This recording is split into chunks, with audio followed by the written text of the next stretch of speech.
Hi everybody, it's Shep. So this is a squat guideline. I think you're gonna really like it.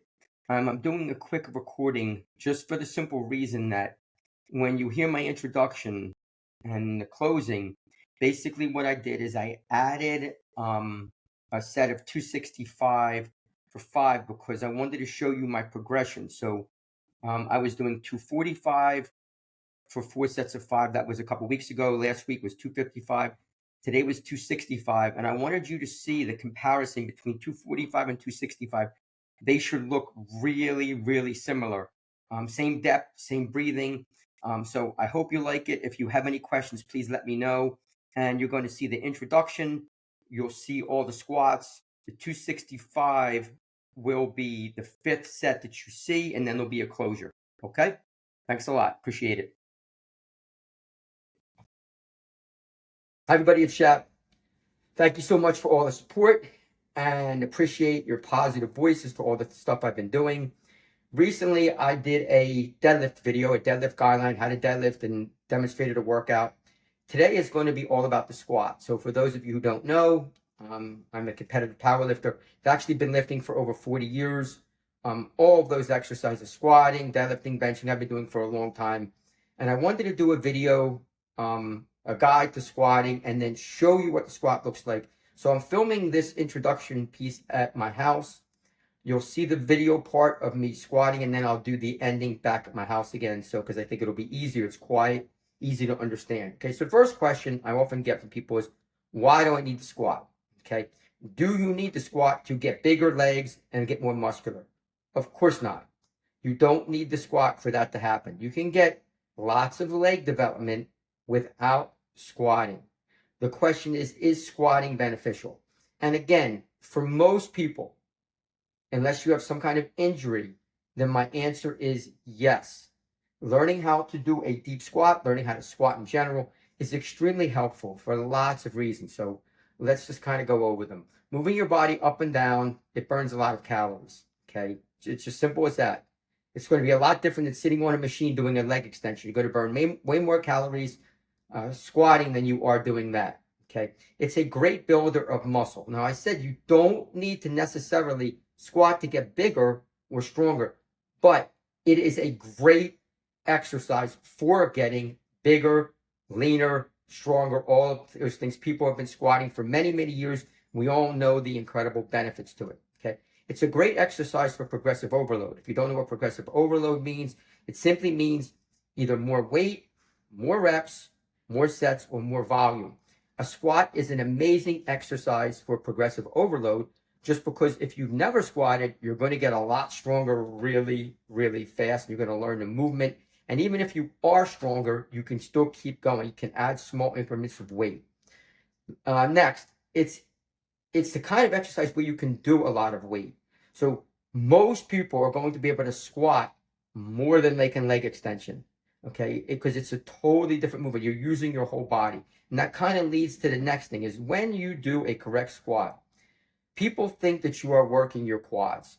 Yes, your quads are working on a squat, but your glutes are working, your hamstrings are working, quads are working, core is working, and even some calf development ends up happening from squatting just because the overall impact of having weight on your body. There's a lot of carryover.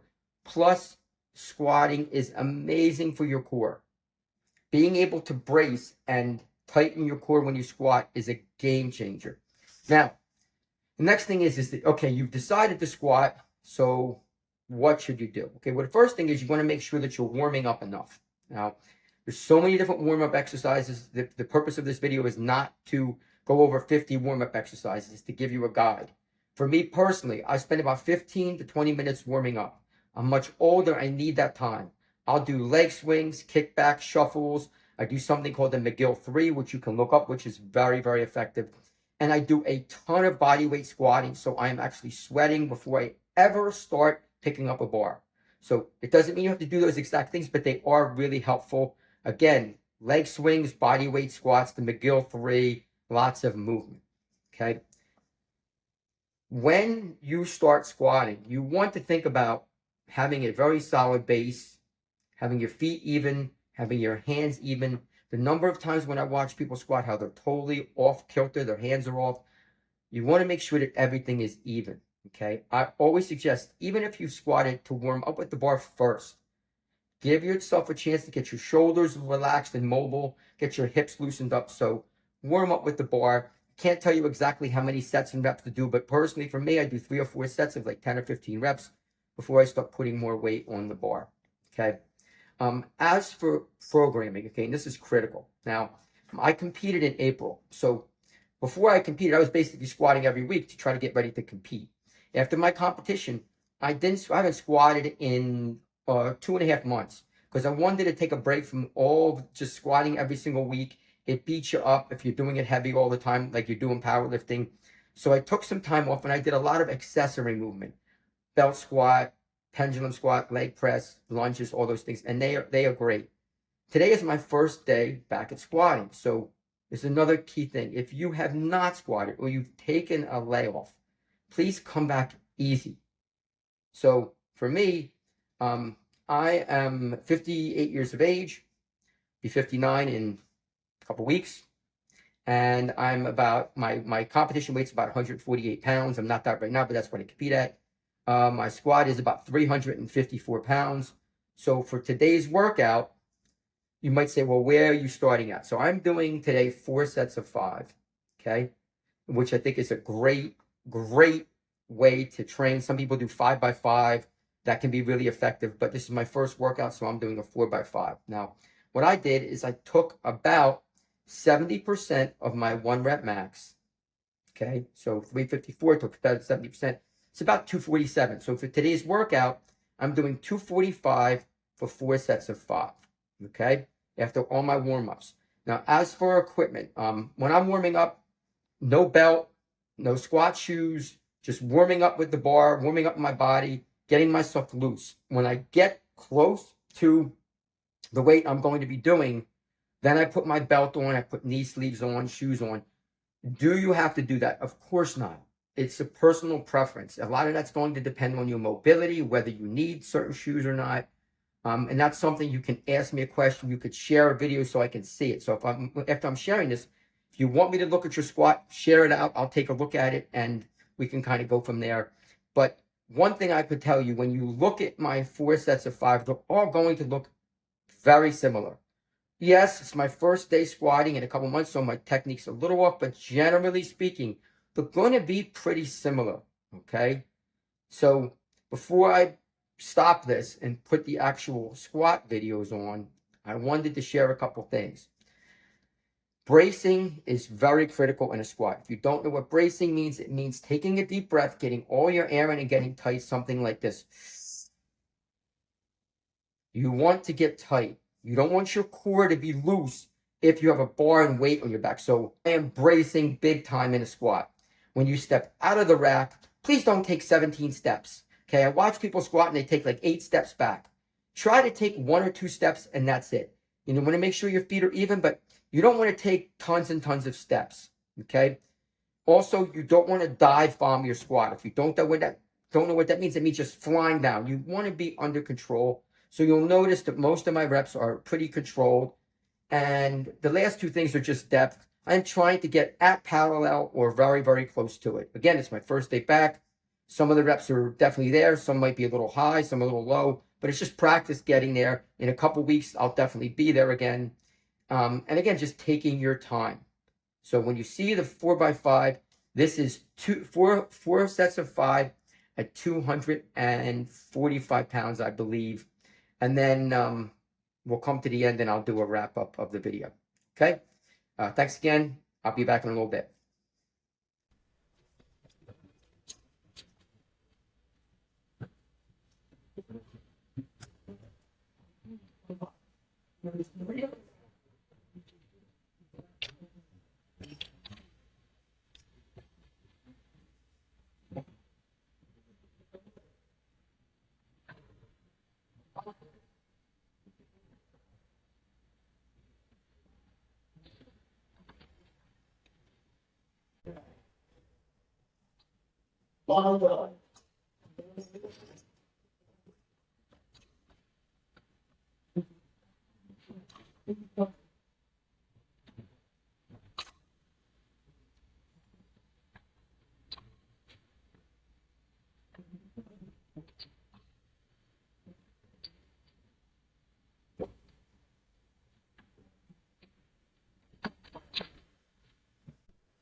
Hi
everybody, it's Shep. So I am back from my squat workout. I'm doing legs today. Just came home.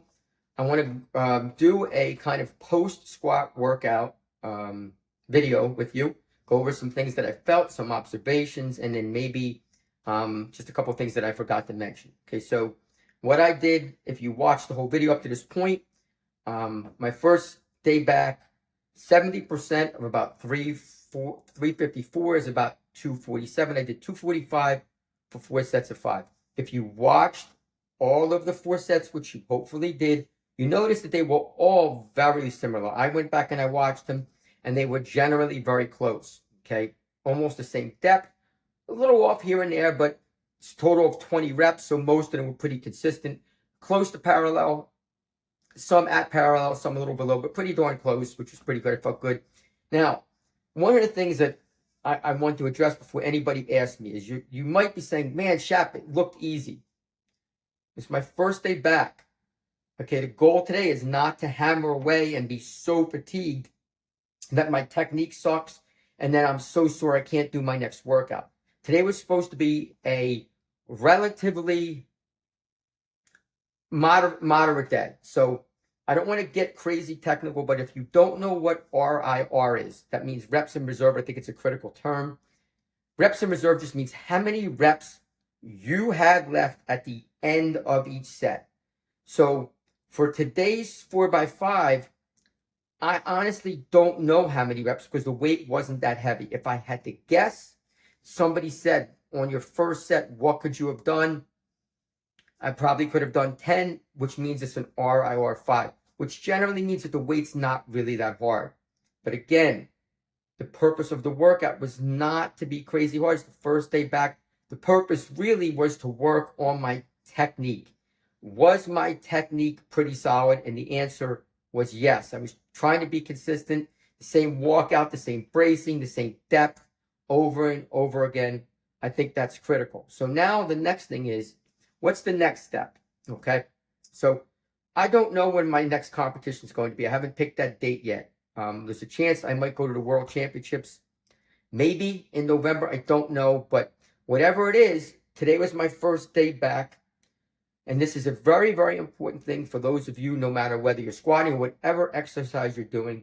And I talked about progressive overload in the beginning. So today was 245 for a 4x5. Next week, when I squat, I will go 250 or 255 for 4x5. The week after that, I will go 260 or 265 for 4x5. And then I would do one more week of 4x5s. That will be 4 weeks. And then I will do a week where I am doing very few reps and try to get a general idea of what I can do for about 3 reps. So it's not an all-out max test. It's just a general idea of what I could do for 3. After I'm done that, Then I will change my rep scheme. I will go from sets of 5 and I'll go up to 8s. And the reason I'm not going down to 3s is I don't want to just keep going heavy, heavy, heavy. I want to back it off a little bit and work on my technique. So whatever I get for 3, I'll do percentages of that to kind of figure out my numbers. Now, again, this is really critical when you're programming, okay? So today I did 4 sets of 5 and I got all 4 sets. You really want to make sure that you are conservative with your number. So when I picked the 70%, I had a pretty good idea I was going to be able to get that. Not sure, but pretty good idea. You want to start off slow and get progressively better. So if you come in, let's say I came in today and I got 245 for 5, and it was really hard. And then I did it again and I got 245 for 4, and 245 for 3, and 245 for 3.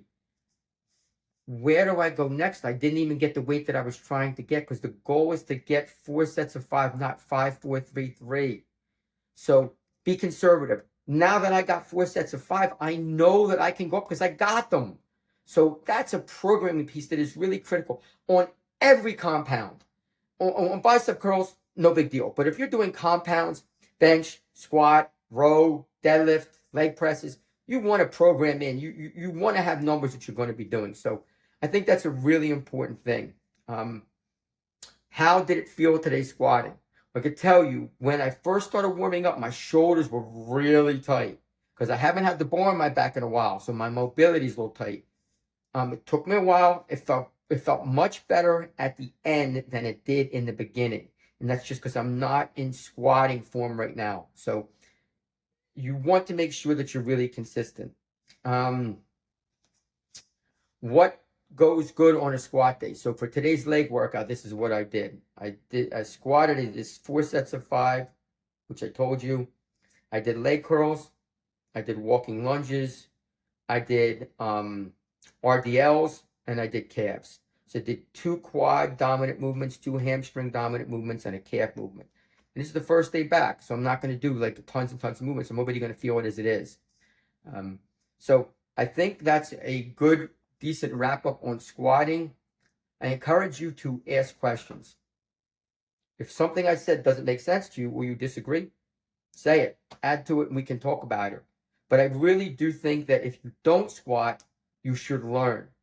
Stand against the wall and do a deep wall squat. It can be incredibly helpful. I'll end up actually doing a video on that at some point. But work on getting mobile, work on squatting. You can do body weight squats every single day. Every single day, body weight squats. They'll be great for your body, great for your core, great for your hips. They're just amazing exercise. Thank you again for all your support. Just a reminder, please consider subscribing to my channel. I'm on YouTube. I'm on Spotify. I also have a Facebook group.